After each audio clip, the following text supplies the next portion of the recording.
A tennis tournament in the capital of the United States just sold out completely. And the reason has nothing to do with the players on the marketing poster. Somewhere in the middle of the night, thousands of Filipino fans were refreshing resale sites at 2 in the morning, coordinating group chats, buying every single available seat for a woman whose name was not even listed first on promotional lineup. And by the time you finish this video, you're going to understand exactly why a tournament full of Grand Slam champions is quietly panicking over a 20-year-old from Quezon City. Stick around, because there is a pattern hiding inside this story that stretches back 6 months, and once you see it, you will never watch a WTA schedule released the same way again. But before we get into it, I need you to understand something about this channel.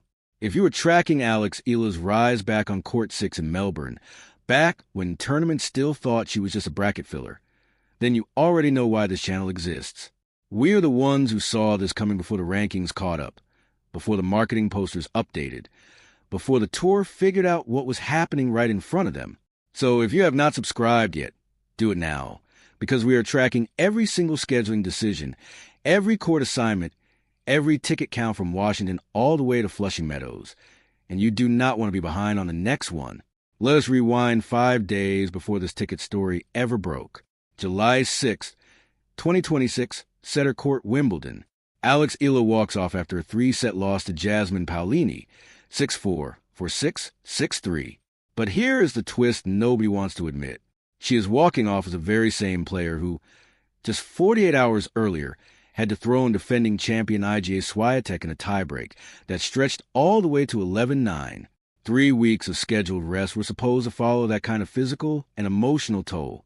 Instead, her return tournament, the DC Open, completely flipped the entire story, and what happened next is a part almost nobody is talking about correctly. Here is exactly what the tournament did on July 2nd.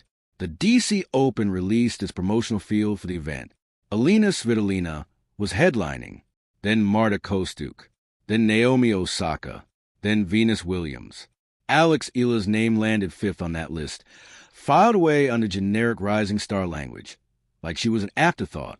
9 days later, the tournament chairman was on the radio describing ticket availability as very scarce, 97% sold out, with the very last seats disappearing through Filipino community Facebook groups and resale threads faster than the tournament itself could even update its own graphics. And once you understand this is not the first time this happened, you will realize this is a pattern the tour has been ignoring for over a year. This is not a one-time mistake. For more than a year now, tournaments have consistently underestimated the size of the crowd Alex Eala pulls in, treating her like a bonus attraction instead of the main event, and then getting completely outmaneuvered by her own fan base every single time. The DC Open is not the first time this has happened. It is simply the loudest example yet, and the receipts go all the way back to January. January 2026, Australian Open. Round 1. Eala against Alicia Parks, assigned to Court 6, a side court barely big enough to hold a line, let alone an actual crowd. Online tennis communities documented what they described as an overwhelming queue just to get near that court. Headlines called a scheduling blunder that left the crowd in chaos, and reports confirmed that some fans were left standing with nowhere to go. That is what happens when a tournament schedules a phenomenon like she is a first-round afterthought. Now, fast forward 2 months to Indian Wells in March 2026. Reporters on the ground filed a line that should genuinely be printed on a boardroom wall somewhere inside the WTA offices. The crowds mobbing Eala's practice sessions were being compared to crowds following Alcaraz, Sinner, and Venus Williams, while players ranked in the top 10 on the men's side could barely pull a handful of fans on the courts right next to her. Think about that for a second. The 31st ranked player in the world was outdrawing top 10 men just at practice. That is not ordinary fandom. That is gravity. And this time, the tournament actually noticed. A BNP Paribas Open executive said it live on microphone that they loved every minute of the demand, that they benefited from it, that they promoted it. 2 tournaments. The exact same player. Completely opposite levels of awareness. Then Wimbledon delivered the moment that made all of it undeniable for good. July 4th, Court 1, Alex Eala wins a tiebreak 11-9, then closes it out 6-2 over Iga Swiatek, the defending champion, a 3-time Grand Slam winner, gone. And suddenly, the same player the Australian Open had tucked away on court 6 back in January was the exact reason center court scheduling had to be reshuffled entirely. For every Filipino fan who stayed up past midnight to watch that score come in, here's the part worth sitting with for a moment. You were not overreacting when you called her generational a year ago. You were not exaggerating when you told your coworkers to remember her name. Every tournament that dismissed her as a bracket filler is now scrambling to catch up to something an entire community saw coming long before the rankings ever caught up. Which brings us right back to that ticket chairman on the radio, describing availability as very scarce. 97% sold out. Filipino diaspora Facebook pages coordinating group buys, resale prices climbing by the hour, and one of the largest tennis tournaments in the United States quietly bracing for something that is starting to look less like a normal professional event and more like a Filipino home match that just happens to be staged inside the American capital. And if you think that is a coincidence, stay with me, because there is an even bigger voice in tennis who called this exact moment 6 months before it happened. That voice belongs to a man with 24 Grand Slam titles, more weeks at world number 1 than anyone in the history of the sport.